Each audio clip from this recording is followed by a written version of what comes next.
Their body is divided into segments, each with its own set of legs and internal organs. This is the Horse Centipede. They are meat eaters. What a beauty. Let's kitbash the Lord of all horses. If I was a wizard, of course I could just summon one out in the wild. Sadly, I'm just a normal person with normal horses. But hey, that's good enough for me.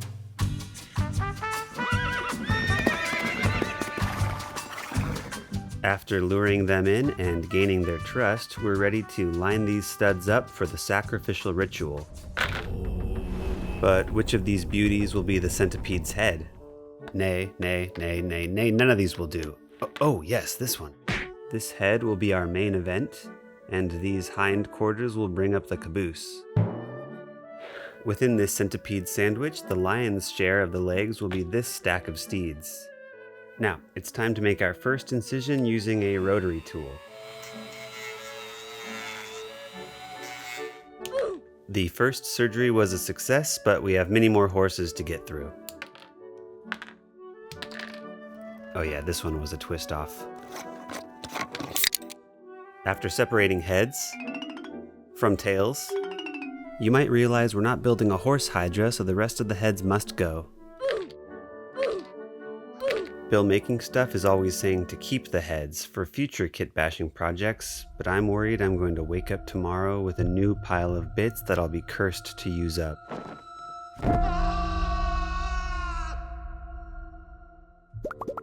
This is the general body layout, but the next challenge might be a little cheeky. We'll need to blend these rear ends together. Using a pin vise, I'm doing something extremely normal to this plastic horse to remove a little extra cheek chaff, so I can insert a piece of armature wire into the hole. I'm sorry for this. From here, it's a simple and morally reprehensible process of impaling horses whilst coiling this equine assemblage into a threatening semicircle.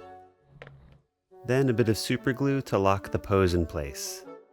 To fill in the flesh gaps, a combo of milliput and green stuff. This creates grilliput, which is not only a good gap filler, but an excellent medium for holding the intricate details of horse centipede flesh.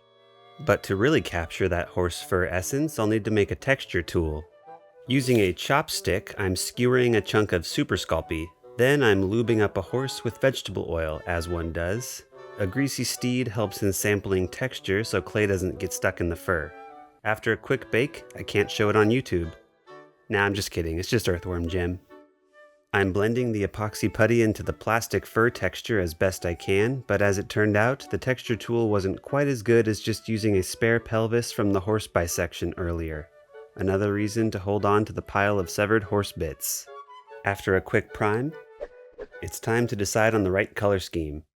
I've always been a fan of Epona in Ocarina of Time, and since she is the pride and joy of Lon Lon Ranch, it feels right to imbue the Horse Centipede with her lustrous chestnut coat using a spritz of burnt sienna ink, a bit of carbon black for her hooves and nostrils, and some light tan for her knee highlights and that vascular horse face. Her mane and tail get several coats of ghost white, which I blended toward black. Then her front feet get the same treatment, followed by her other 16 feet. After a rich brown wash to bring back a little contrast, this statue is fully crafted in the image of the Horse Centipede. Speaking of images, what do you think of this? Would you wear it on a shirt? Heck, I would. My partner designed this and we're thinking about doing some merch with this and other designs. Sound off in the comments if you need it on your body. Now back to the build, where we're using this clear disc as the base, but it must be aggressively sanded so terrain can stick to it. Next, a lump of ground goop. Too thick, we need to beat this down.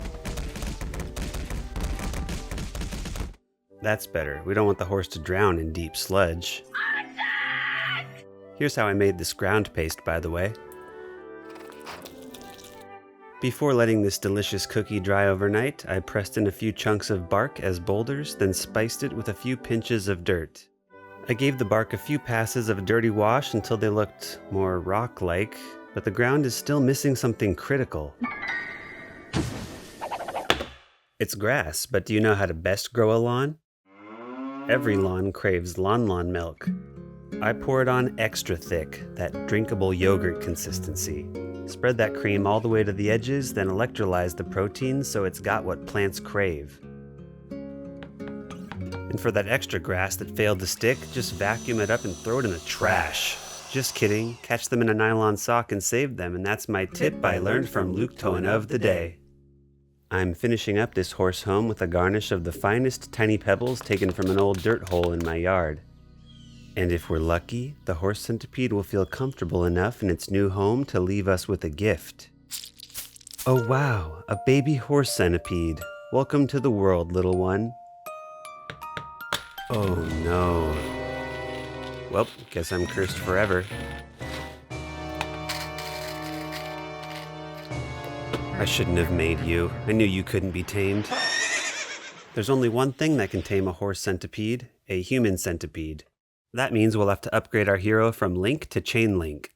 Now, I've watched enough north of the border at this point to feel a lukewarm confidence that I can also make a tiny Link despite my immense lack of sculpting experience. But I'm pretty sure watching Adam make a tiny Link 6 times is pretty much the same as making a 6-armed Link. With my long Link armature done, Longk is ready for his clay flesh using the old north of the border tippy tap. Oh no, that's a bad skin graft. Okay, let's try that one more time. There we go. And look at that powerful pose. Are you not entertained? We'll start with Link's handsome Bishonen face, but remember, I have no idea what I'm doing, so he looks more like Uku from Twilight Princess. But you know, extra arms, not extra nipples. Or maybe he does have extra nipples, I don't know. Don't let me know in the comments. Lonk's hair is several strands of thick pointy snakes arranged into a bald mullet, which is why he's always seen wearing a cap as to avoid burning his exposed scalp under the hot Hylian sun. While the mullet does imply a party from the back, he's all business up front with a collared shirt, but not too business because he's rocking the short-sleeved 6-armed tunic. Then I finished up the lower part of his tunic to make sure he wouldn't catch those cold drafts from the back. Then I flattened out some long linguine noodles for his belt, shoulder strap, and the cuffs that go around his boots. So far, he looks a little lumpy, but I think he deserves a hand, or 6. I rolled out a spaghetti noodle and doubled it over a couple times to make 6 open palm hands, a pose which I meant to look like an attempt to calm the horse centipede, but instead it just looks like he's ready for the handsiest hug. After a quick bake, I painted him up in an Ocarina of Time color scheme. This was the phase where my very rough sculpting really revealed itself because I learned I didn't make a handsome Hylian after all. The paint really emphasized every lumpy imperfection, which I could chalk up to an artistic choice to emulate the low-poly game model, but that would be a lie. For a moment I thought maybe a flesh shade wash could help salvage it, but I made sure to negate those efforts by painting on 2 creepy little eyes. It's okay though, I love my lumpy Pinocchio child. Love me. I do love you. I love you so much I'm going to give you a master sword and shield. I'm sculpting the shield over a metal spoon to take advantage of its built-in shield curve. I'm going for a Hylian shield, complete with a perimeter of rivets. Using my other off-screen hands, I sculpted this master sword, then baked the sword and shield right on the spoon. Then I started painting, but it got a little messier than intended, so I switched over from my normal eating spoon to my painting spoon.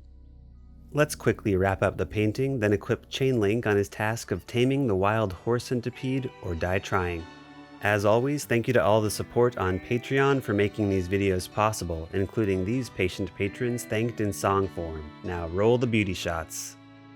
Cactus Burr, Chubba, Paul Riesner, Kembra, Melissa, Fuller, DVD, Chris, Lovaga, Penelope, I, Jubilee, Artemis, Silva, Carlson, Samantha Lee, Ashley, Ellen Berry, Ellie Schmidt, Lucas Seaton, Cassidy, Jane Herman, Brian Oliveira, Emma and Hans, the White Bear Damascus, Joseph Boyd, Mercedes, Eric T, Ed Ramey, Mary, Erie, James Lee, Init Regras, Peter Pulp and Angie Geiges, Elliot C, Cinda Quill, Elsie Boros, Stagger, Rachel Tanner, Soda, G.U. Patrick Covey, Damon Curry, Jessica, Lunny, Platty, Duck, and Brownie. Riff, Sleepy, Crispy,